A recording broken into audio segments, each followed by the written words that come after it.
नाज़रीन, कोट गुलाम मोहम्मद में टमाटा एक्सपोर्ट न थियण ऐं अघु घटि मिलण सबबि आबादगार सख़्त मायूसी जे वर चढ़ियल आहिनि। उन हवाले सां ॾिसूं था परवेज़ लगारी जी ही रिपोर्ट।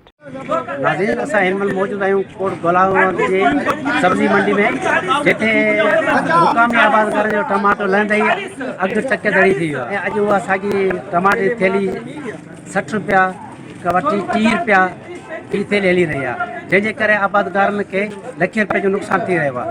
अचो त आबादगार सां ॻाल्हायूं था त उन्हनि जो छा चवणु। टमाटर के जमींदार तो तबाह हुए, व्यापारी भी तबाह हो गए, लाखों रुपए करोड़ रुपए कर्जी हो गए। अगर एक एक व्यापारी 20-20 लाख का कर्जी है, कहाँ से पैसे देगा? 30 का टमाटर लेके भी नुकसान कर रहा है। ये बेचारे तबाह हो गए, व्यापारी भी बर्बाद हो गए, और हमारे जैसा आड़ती है उनके भी करोड़ों रुपए रोक के बैठे व्यापारी।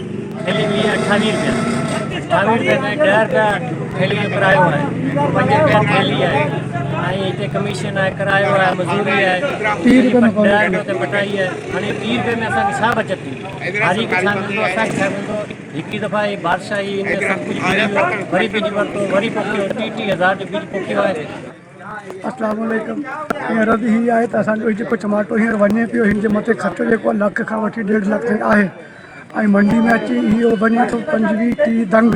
25-30 जेको आहे हू असांजो लैन ख़र्चो आहे, माना भाड़ो आहे, किराए जो रखियो आहे, मज़दूरी आहे। हीउ टमाटो असांजो मुफ़्त वञे पियो, इन करे माना कुझु सोचणु खपे सभिनी भाइरनि खे।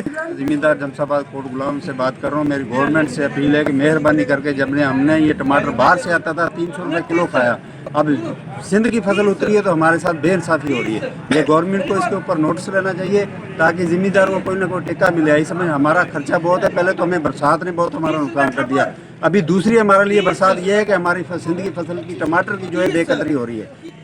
नाज़रीन, हीअ वेचा ॿुधा ज़मींदार अने वापारियुनि जा। कैमरामैन असां सां गॾु मां आहियां परवेज़ लगारी, नया टीवी न्यूज़ कोट गुलाम।